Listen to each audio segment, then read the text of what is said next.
Narrator: where's the proof? Or is this just another sob story from a broke pastry girl? The room fell silent.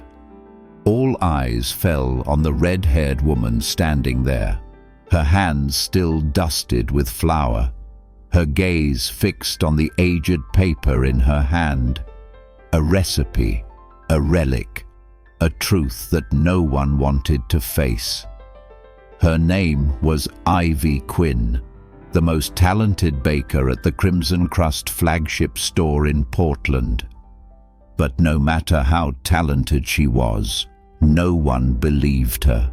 Not when her words challenged a multi-million-dollar product that the entire company was capitalizing on every single day. What no one knew was that the new intern standing quietly in the corner was Miles Donovan, the CEO of Crimson Crust Undercover, to investigate the mysterious plunge in profits at his once most celebrated branch. And what no one knew was that just minutes after walking out of that room, Miles would set in motion a reckoning that would bring the top brass to their knees. A debt, hidden for nearly a decade, would be brought to light. A stolen recipe, a shattered family, and one woman, silently paying the price for a dream that wasn't her own. Have you ever been doubted because of where you come from, or had credit for your work stolen because you were powerless? If you have, then stay with me until the end of this story, because what's about to happen, you won't be able to look away. Sound of a gentle, cold morning wind. Narrator: it was not yet dawn. The early spring wind in Portland was crisp and damp. A middle-aged man with a scruffy beard and messy hair tucked under a baseball cap stepped out of a cheap motel on the outskirts of the city. He wore a faded grey hoodie, worn-out jeans, and carried an old backpack looking every bit like a newly arrived immigrant laborer. No one would have guessed he'd once been on the cover of Forbes.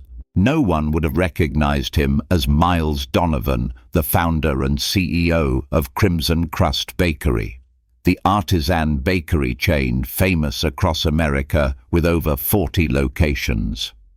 Today, he had a new name, Ben Matthews, the intern from headquarters, and his destination was his own company's #1 branch, a location that was once the standard-bearer for revenue, praised by food critics and locals alike, but was now acing its Yelp reviews, but bleeding money every quarter.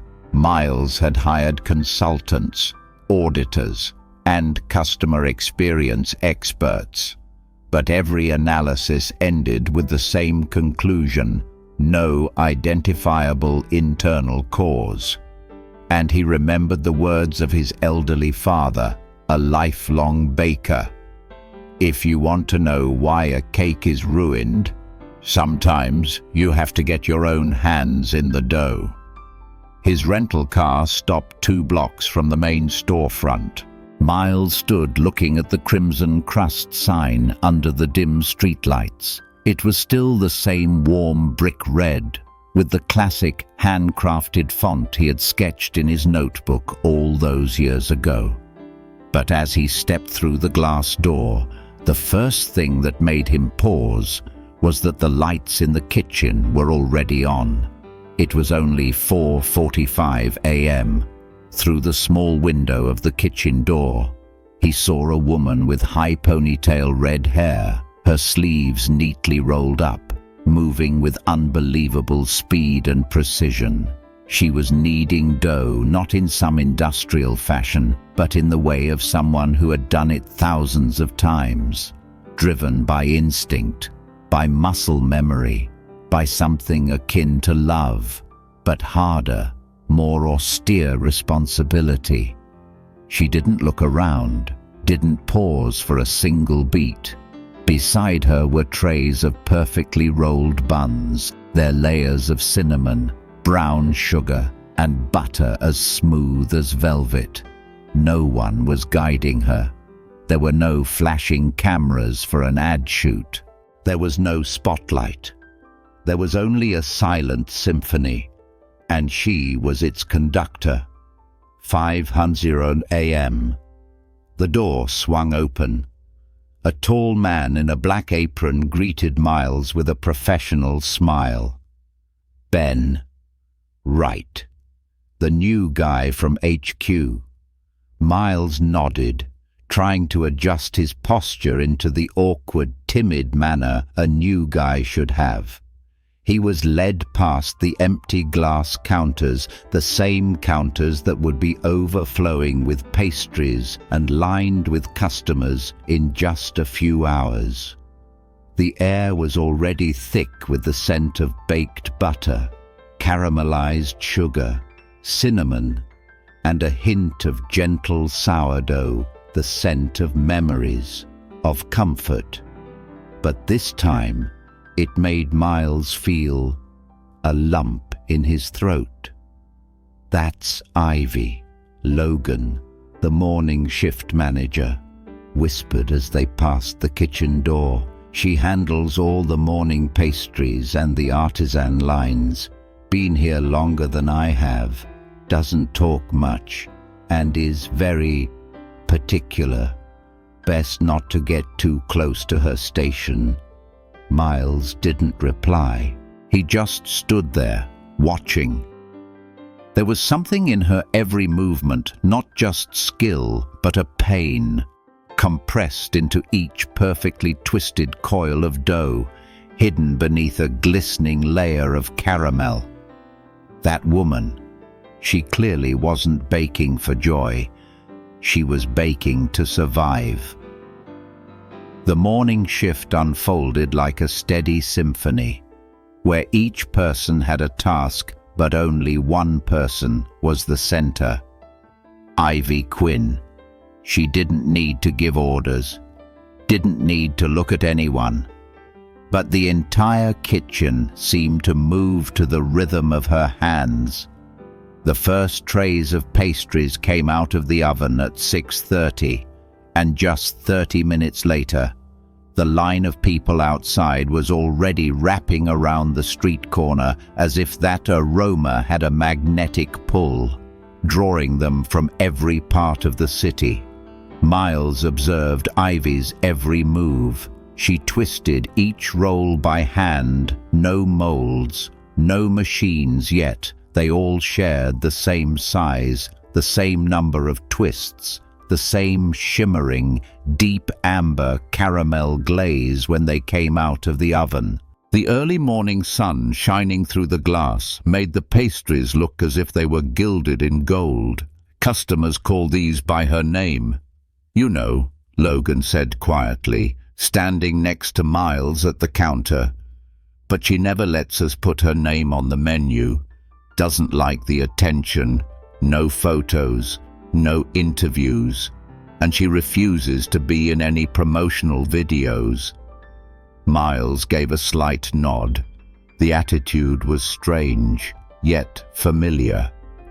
He had met people like that before, survivors who used silence as a shield.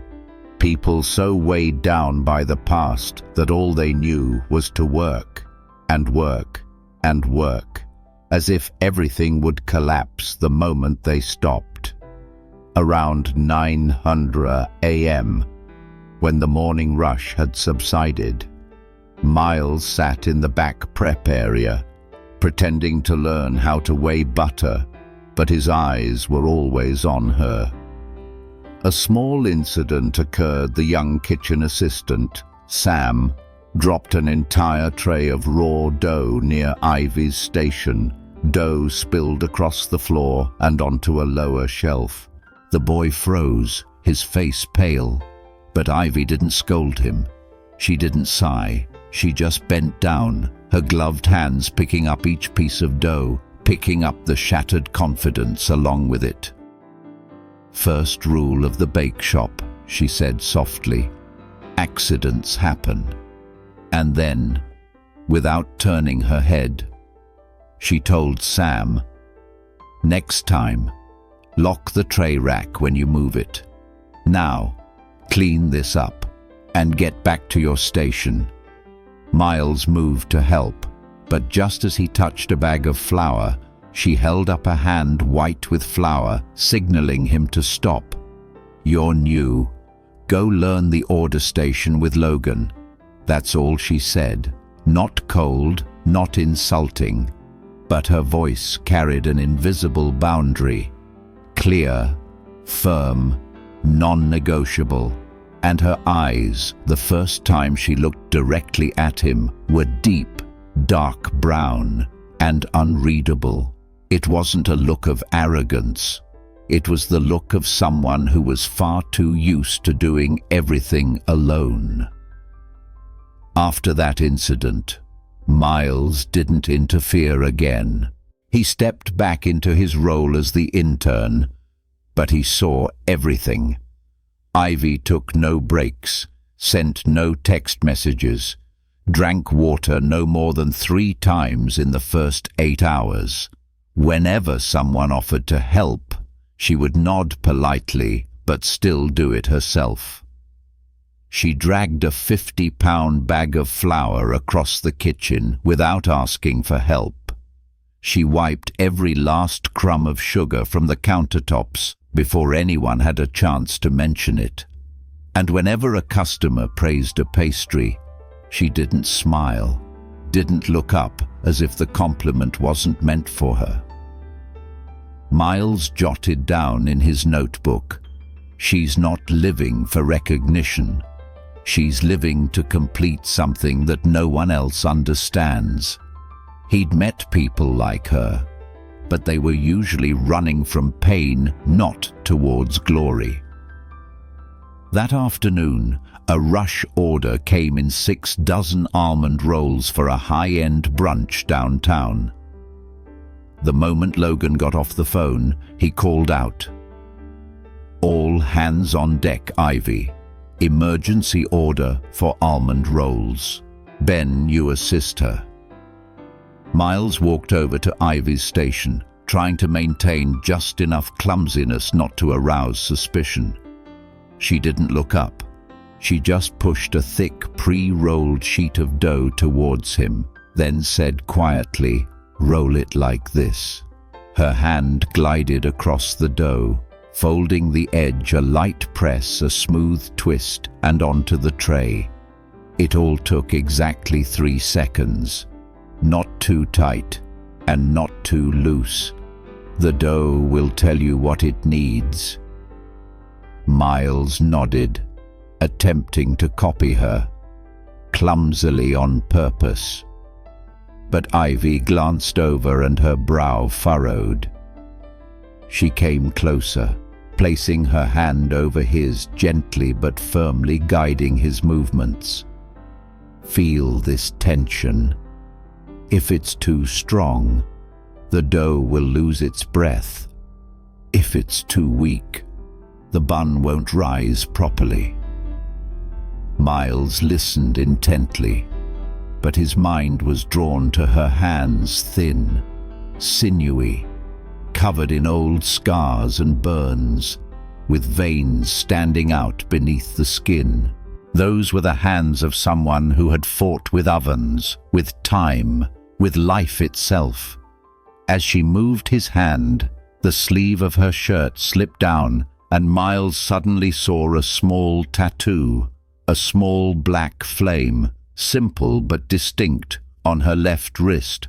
Not ornate, not decorated, just a symbol, but one that carried a sense of pain. "You've done this before," she said abruptly, her voice curt, sharp as a knife. Miles froze, his heart skipping a beat. "No, I'm just a fast learner." Ivy narrowed her eyes, as if she could see right through his facade. A second later, she returned to her work without another word.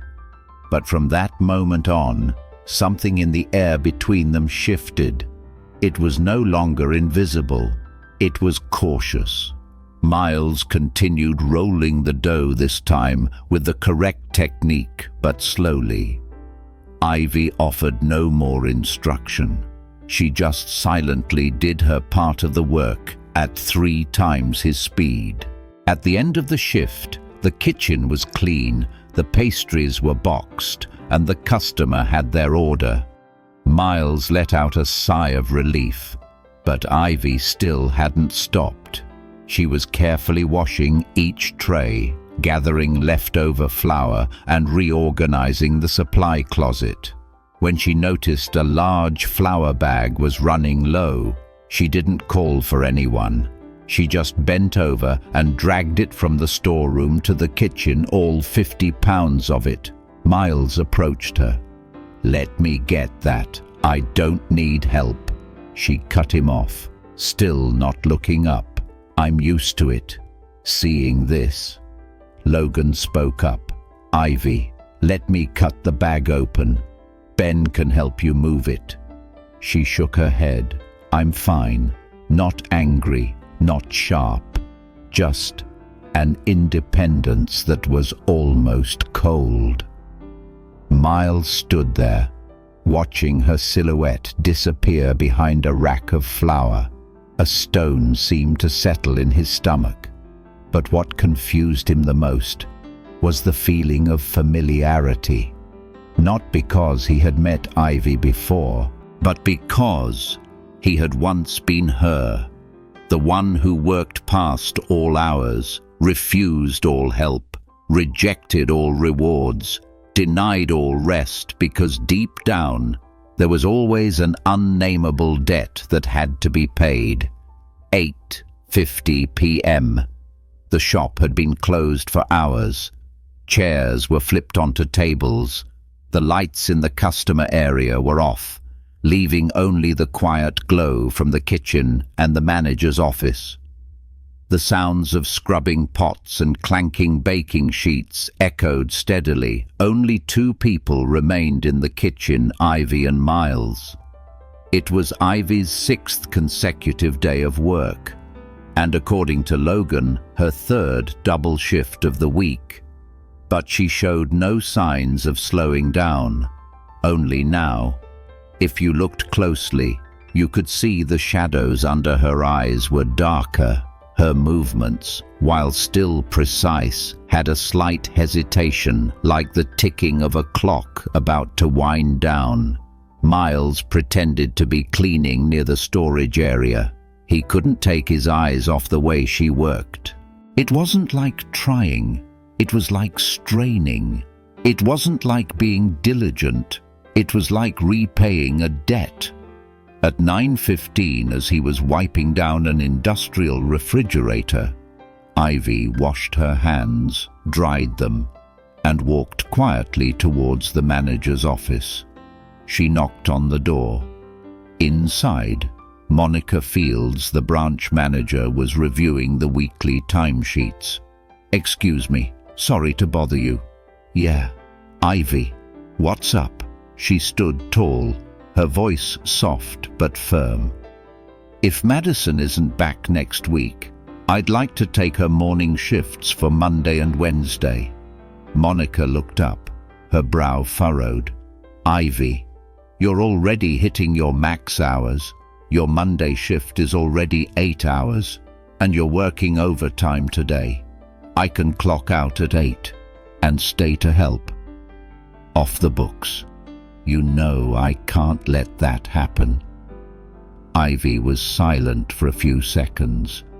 Then she said, so quietly it was almost a whisper, "I just really need a little extra." Monica looked directly at her for the first time that week, and she saw what Miles had seen, a gaze that was resilient, but breaking on the inside. After a few seconds of silence, Monica shook her head, her voice softening. "I understand, but if I let you do that, the whole system will have to answer to corporate. I can't." "Ivy." The red-haired woman gave a slight nod, No argument, no pleading, but just, from her eyes, something had shattered.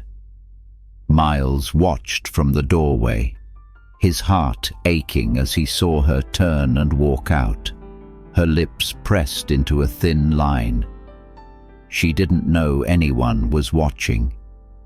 And it was then that he saw for the first time Ivy pull her phone from her apron pocket. The screen lit up. She stared at a notification on the screen. Her shoulders slumped slightly. Her hand clenched. And then, very quickly, she turned the phone off, put it away, and lifted her head. She silently grabbed her jacket and slung a small backpack over her shoulder. Miles quickly stepped back into a dark corner, out of sight. But he followed her, silently. The back door opened. She stepped out into the narrow alley behind the shop, where the dim streetlight cast a grey pallor over everything. She didn't call a cab, didn't hail an Uber. There was no car. She just walked to an old, rusted bicycle, undid the lock, checked the brakes, and secured her backpack in the rear basket.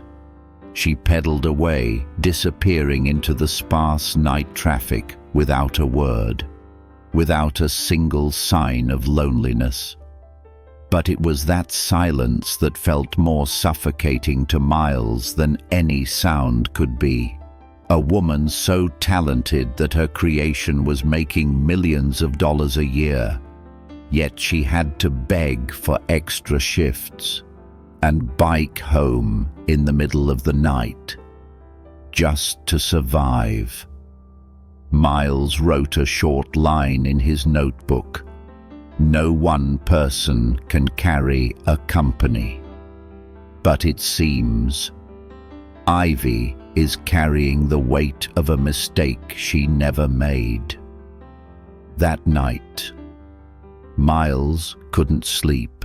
He sat at the rickety wooden desk of the roadside motel, his laptop open in front of him, next to a notebook already filled with hurried, slanted script. The last lines were still fresh. She's not working out of passion. She's paying a price. But for what Miles logged into Crimson Crust's internal HR portal, his special CEO access still active.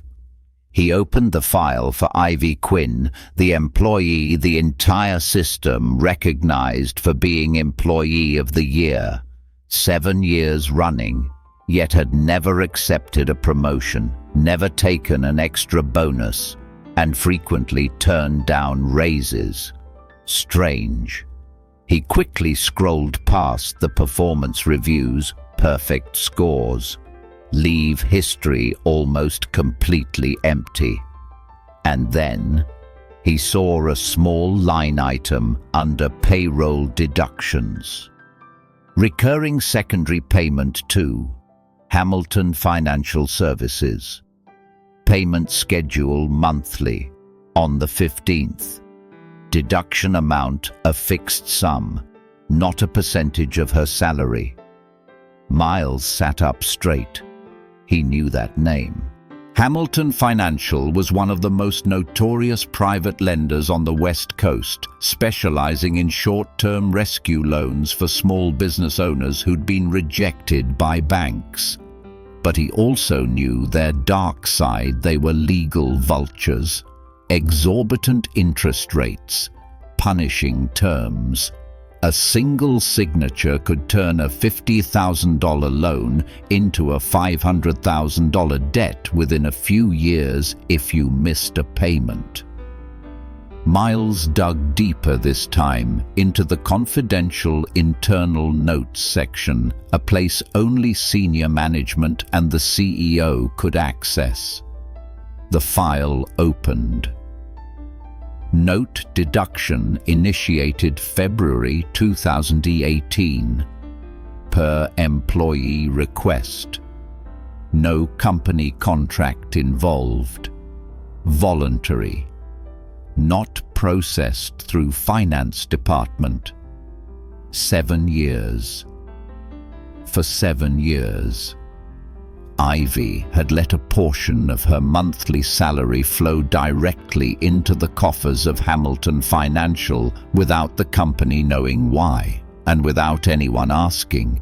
No co-worker knew, no manager asked. And what hurt Miles more was that he himself, the man running the system, had never looked closely at that data.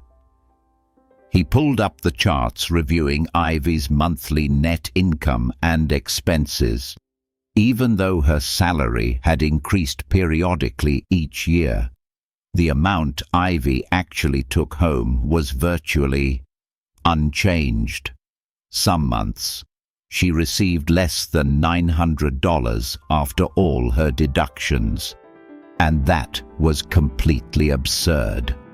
An artisan baker of her caliber, the creator of the branch's best-selling product, should have been the highest-paid person there. Miles buried his face in his hands, his eyes closed. She's not living, she's paying off a debt. But that debt, it can't just be about money. He went back to the emergency contact section in Ivy's file. A name appeared: Eli Quinn, same last name. A brother. Maybe Miles opened the internal employee search. The name was no longer in the system. He then opened the public database, a population lookup tool integrated with local government agencies. Eli Quinn, deceased January 2018. Cause of death, motor vehicle accident. Location, Interstate 5, north of Portland. Miles sat frozen. That was the exact time Ivy had started the payroll deductions to Hamilton. And it was just 1 month after a small bakery fire in Portland had been mentioned in an insurance report, a shop named Hearth and Quinn. He began to piece the picture together. 2 siblings, a small bakery, a tragedy. The brother borrows money from Hamilton to save the shop. Then a fire, then a car accident, and then the sister Ivy takes on the entire burden without a single word. Miles whispered, "She didn't sign that contract, but she's paying for it with her life." A strange feeling washed over him. It wasn't just anger, it was guilt. He wasn't the one who had taken her bakery, but he was the one building an empire on something that might have been stolen from her own family. And he knew this story wasn't just about a debt. It was about silence, and the price that good people pay for loyalty. The Portland sky began to shed a light rain at 3:30 a.m. Miles still hadn't slept. The coffee had gone cold, but the adrenaline in his blood was still surging. In the darkness of the motel room, he reopened Crimson Crust's internal system, this time navigating to the archive of product proposals from 2017 to 2018. A hypothesis was forming in his mind, bold but haunting. If Eli Quinn, Ivy's brother, took out a loan to expand his bakery and then died shortly after, what would make him go all in to save that shop? Maybe because he thought he was holding a recipe powerful enough to save everything. Miles opened a subfolder, Product Submissions, 2018, Unsolicited Proposals, and then he found it. File EQ Sourdough Submission.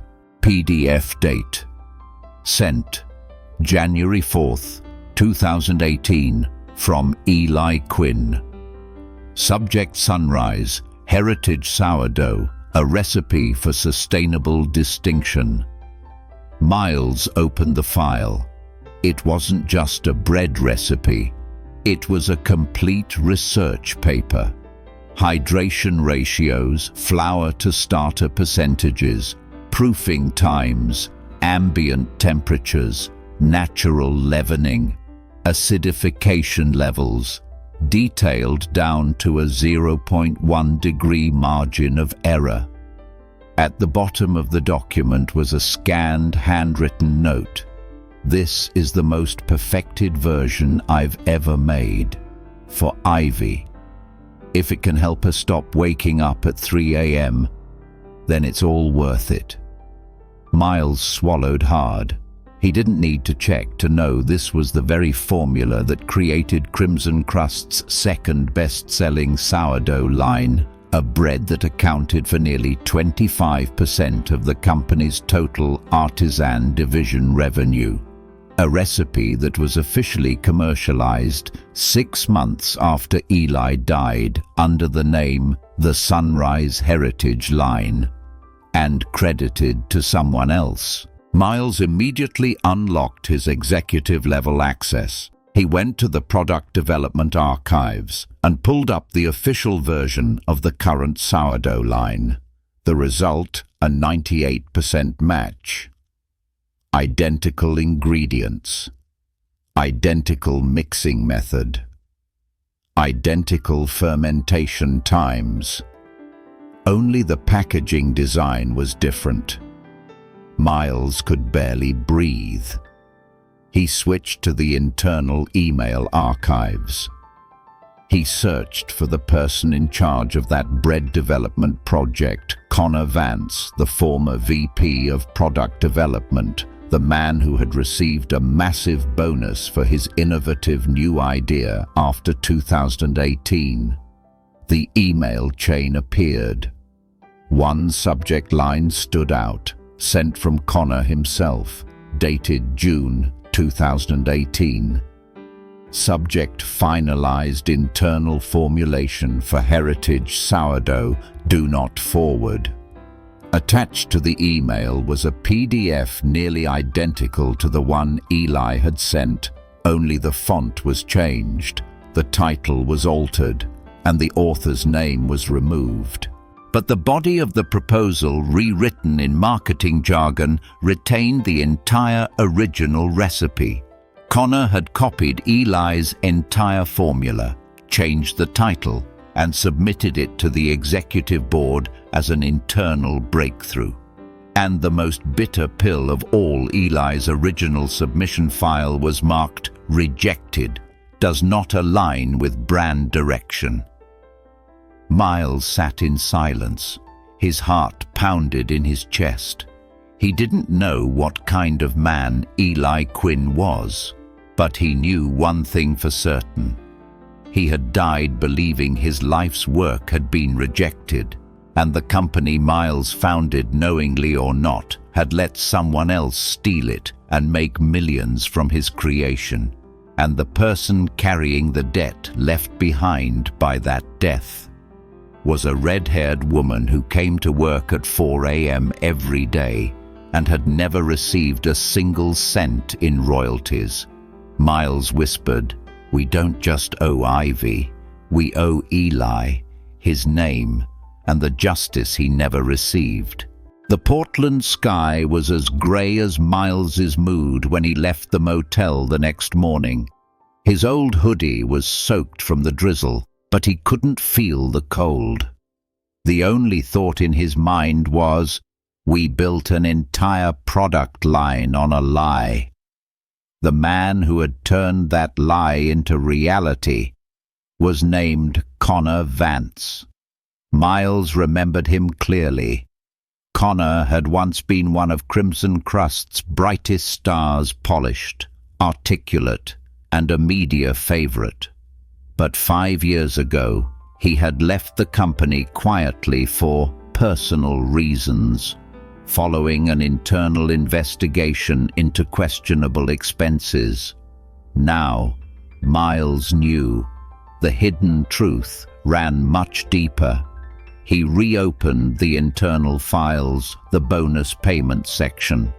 Connor had received over $250,000 in bonuses and stock options in the 2 years alone after the Heritage sourdough line was launched. The reason was clearly stated: breakthrough contribution to the development of an iconic artisan formula. Miles then pulled up an internal email sent from Connor to the entire development team.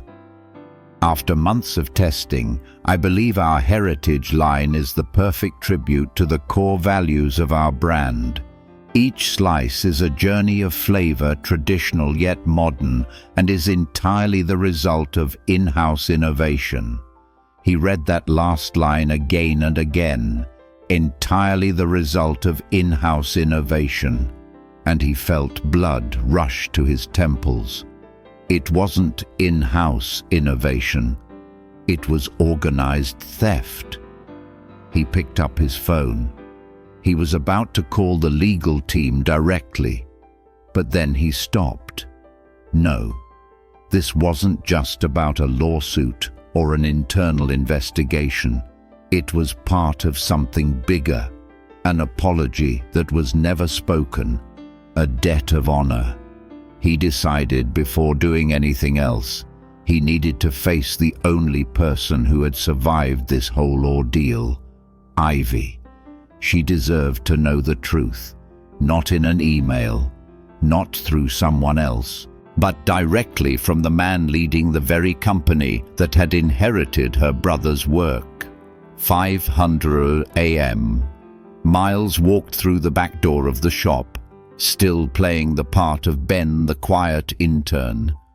And of course, Ivy was already there, like every other day, never late. She was measuring the temperature of the dough, her movements slower than usual. The dark circles under her eyes were more pronounced than the day before. Her shoulders were slumped, as if the weight of a new day had just settled upon them. He stood beside her, saying nothing. After a moment, as they both kneaded dough in silence, he mustered all his courage. "I saw your flame tattoo yesterday." What does it mean Ivy didn't turn? But her hands stopped moving. A few seconds of silence. Then she spoke softly, her voice slightly hoarse. "To remember something I lost. Something that can't be rebuilt. A bakery." Miles looked at her. The light from the oven reflected on her cheek where there was a faint, very small scar. Hearth and Quinn. He whispered. Ivy froze. "How do you know that name?" Miles took a deep breath, and for the first time, he dropped the act. No bowed head, no pretense. Slowly, he pulled out a sheet of paper that had been laminated. He placed it gently on the flowered table between them. Sunrise Heritage Sourdough Submission Proposal by Eli Quinn, January 4th, 2018. She stared at the paper. Her hand trembled. Her eyes locked on the familiar, slanted handwriting. "This is Eli's recipe." Miles nodded. "Not mine. Not any directors in this company. It was your brother's. And we used it to create a multi-million-dollar product line without ever paying a single cent to your family." Ivy took a step back. Her lips moved. No sound came out. "I'm Miles Donovan, the CEO of Crimson Crust, and I am sorry." The kitchen fell silent as a tomb. The only sound was the soft hum of the oven fan circulating in the air. Ivy stood motionless. Her eyes were locked on the paper on the dough table, as if it would vanish into thin air if she blinked. "What?" she asked quietly, her voice no longer as steady as it usually was. Miles nodded, slowly. "I'm not an intern. I'm Miles Donovan, the CEO of Crimson Crust." She took another step back. One hand braced against the edge of the table, the other clutching a cleaning cloth so tightly her knuckles turned white. She wasn't crying, but her eyes looked as if they were being squeezed from the inside. "And you're here to do what? To investigate me, or to silence me like they did to my brother?" Her voice was hard again, cynical, suspicious, defensive. Miles shook his head. He didn't blame her. "No," he said. "I came here to find out why this store, despite having the highest customer traffic, wasn't profitable. But what I found was a much uglier truth." He pushed another stack of documents toward her. It was a side-by-side comparison of Eli's recipe and the company's current official formula. Notes compared every metric, every technique, every word. The similarity was heartbreaking. "I checked every archive, every email, every meeting from that time. And this," he said, opening another printed page, "is the email from Connor Vance, the man who took your brother's recipe, changed the title, submitted it to the board, and received over $250,000 in bonuses." Ivy gripped the edge of the table tighter. Her lips trembled slightly. He received a rejection letter.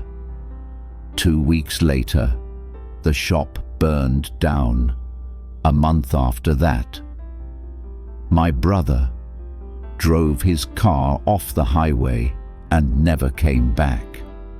She spoke as if she were pulling each piece of memory from the depths of her soul. Miles nodded, gently, as if afraid the person in front of him might break. That rejection letter was real, but the theft of the recipe that followed that was a crime, and we are responsible.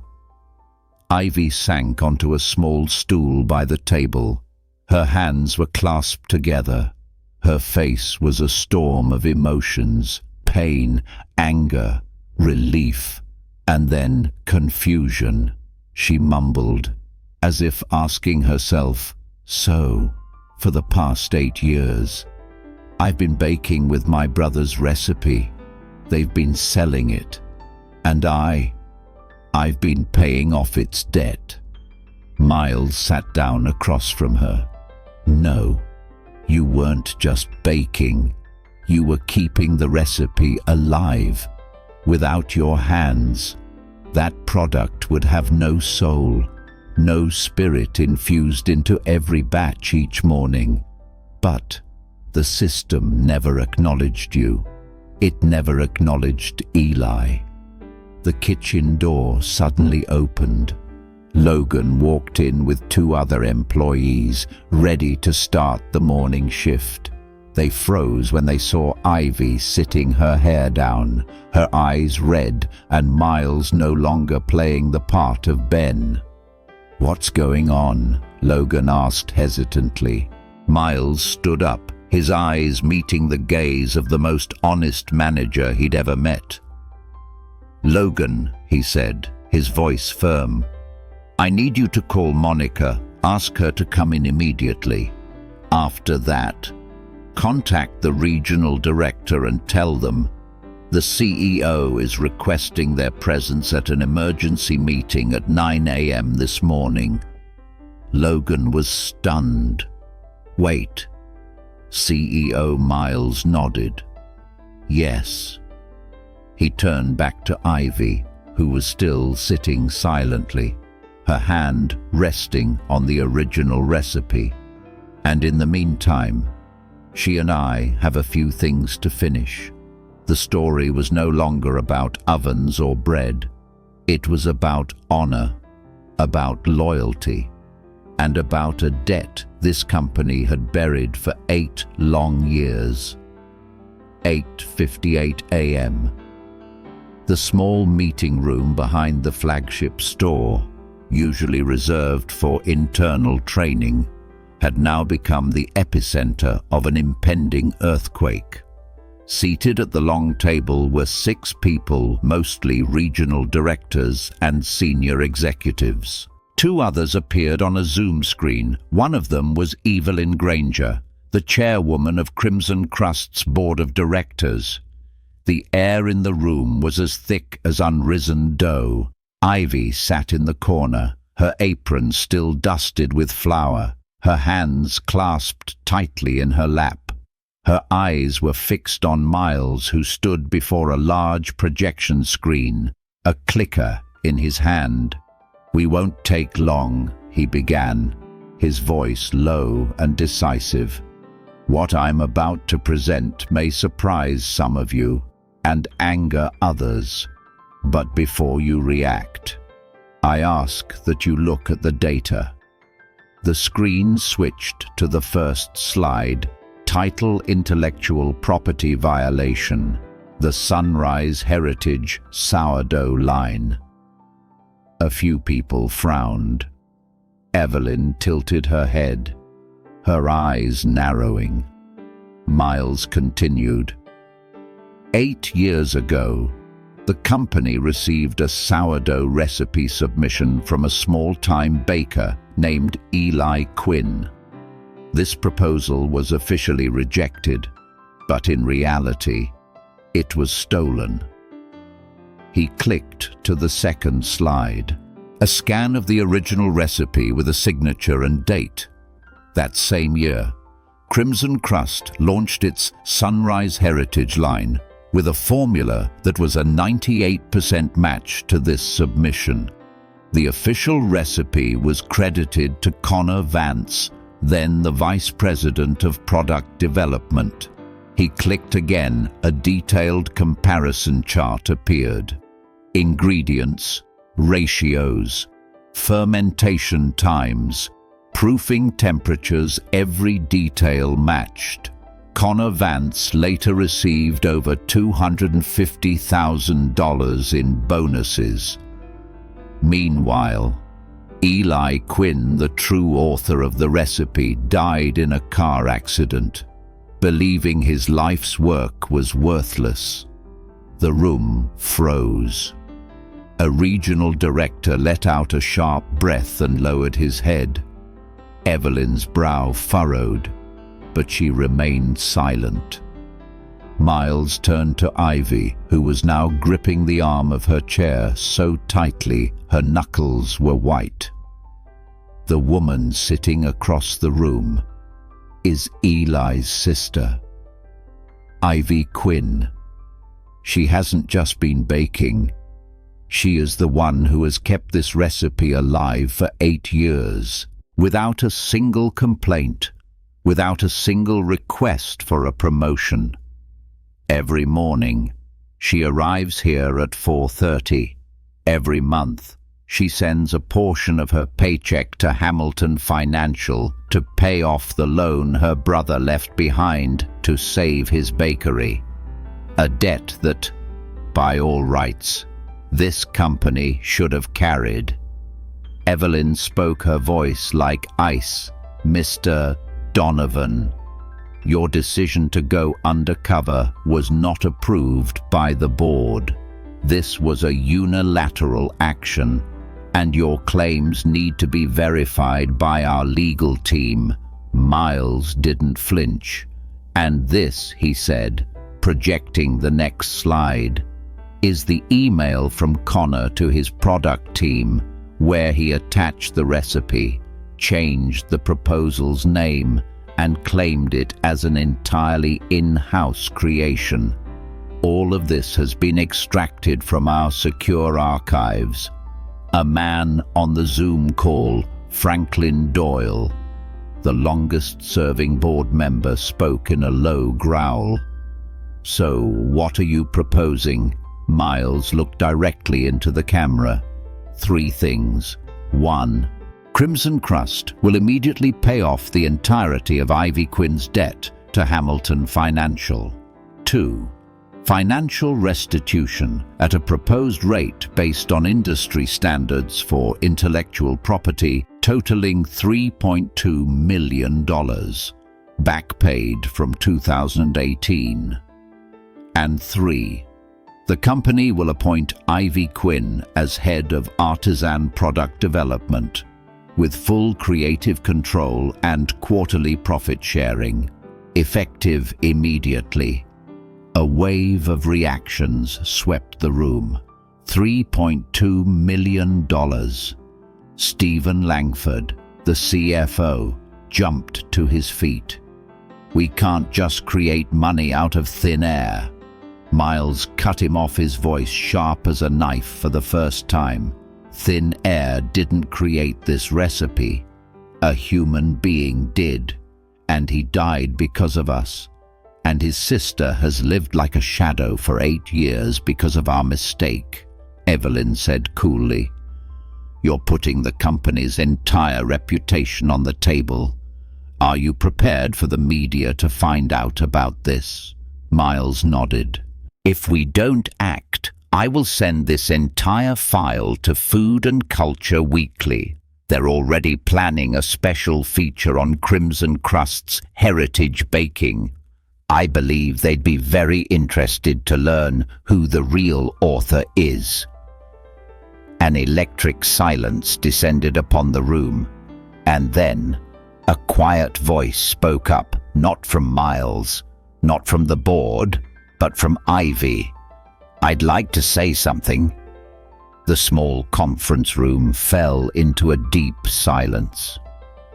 All eyes were now on the woman sitting at the corner of the table, the one still wearing an old apron, her hands still dusted with flour, but whose voice now rang as clear as a bell at dawn. I'd like to say something. Ivy stood up. Not rushed, not dramatic, just steady. She didn't look at the Zoom screen. She didn't look at the board. She looked directly at Miles, then let her gaze sweep over every person in the room, every person who had, intentionally or not, walked past her for 8 years without once asking, "Are you okay?" For the past 8 years, she began, I've arrived before the sun and left after the lights were out. I didn't bake because I wanted to be famous. I baked because I used to believe that if I just stayed quiet and worked hard enough, the pain would go silent too. She paused for a beat. Her voice didn't tremble. Only her eyes were moist, but no tears fell. I watched customers smile while eating the bread my brother created. I heard them call it the taste of home, but no one knew how my own home had been shattered. I refused promotions. I refused raises. I split my tips with everyone, not because I was noble, but because I was afraid. I was afraid that if I stepped into the light, I would have to face the question, why did the person who created this recipe die believing he was a failure? The room was so quiet you could hear the slow whir of the ceiling fan. Ivy clasped her hands together as if holding on to herself. Then she took a deep breath, and her voice was no longer a personal confession. It was a declaration. I don't want $3 million. I don't need a fancy title. I only want 3 things. 1, clear my debt. Not because I can't pay it, but because it was never mine to begin with. 2, put Eli Quinn's name, my brother's name, on every package, every sign, every document related to the breadline he died to protect. And 3, if this company is ever going to call itself artisan, heritage, and fair, then never again let a recipe be separated from its creator without so much as a thank you.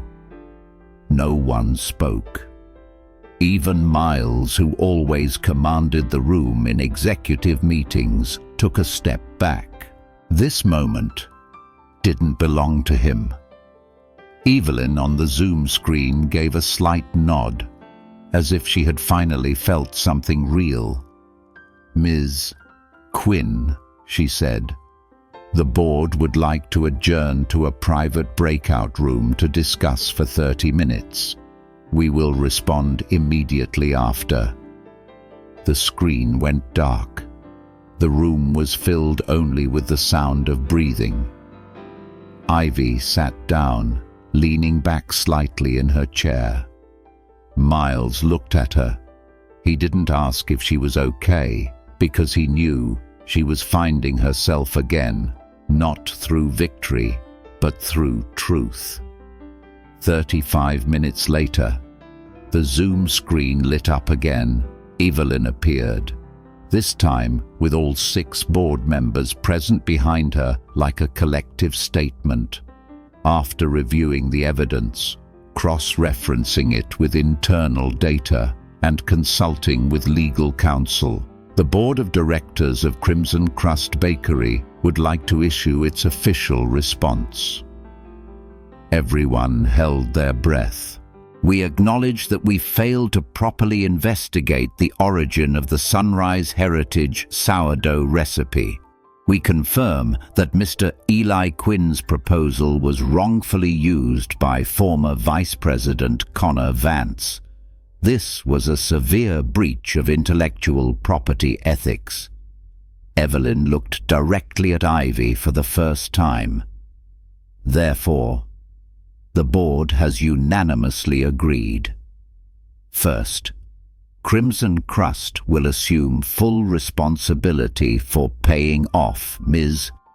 Ivy Quinn's entire debt at Hamilton Financial Services, effective immediately. Second, Mr.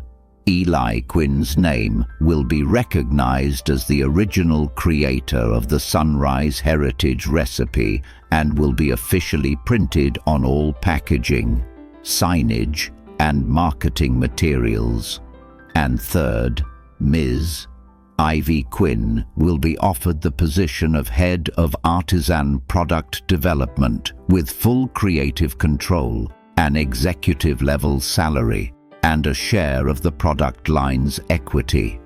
Evelyn's voice slowed. "We cannot change the past, but we hope to begin again with the truth." Ivy bowed her head for the first time during the entire meeting, but not to avoid their gaze. It was to hide the tear that had just fallen into the palm of her hand. 3 weeks later, the Crimson Crust flagship store in Portland opened as usual, the smell of butter and sourdough still mingling in the air, the line of customers still snaking around the corner as always. But for those with a keen eye, something had changed. Right next to the main pastry counter, above the sourdough display, a small brass plaque was mounted with reverence, engraved with the words, "In honor of Eli Quinn, creator of the Sunrise Heritage sourdough recipe, a true baker, a heart not forgotten." Ivy walked past the plaque every morning. She didn't stop. She didn't touch it. But from the way she held her back straighter, the way she walked with a steadier gait, everyone knew she was no longer the silent debt carrier. She was the keeper of a legacy. Her new apron was custom-made, with delicate hand-stitching and a small embroidered line beneath her name, Head of Artisan Development. She didn't just bake anymore. Now, she trained, she advised, and she protected every new recipe submitted from branches across the country. She read each proposal with the eyes of someone who had once been forgotten, and she taught the young bakers something no textbook could ever capture. If you create something with soul, then protecting it is part of the baking. On the second floor, in a meeting room with a glass wall overlooking the kitchen, Miles Donovan stood quietly. In his hand was a cup of black coffee, now cold. Monica, the regional manager, walked in, holding a folder. "The media is still talking about it," she said. "But the strange thing is, no one is criticizing us. Every article is about transparency, about change." Miles gave a slight nod. "Because in the end, we chose what was right, not what was convenient." Monica looked at him. "You didn't just do it for Ivy, did you?"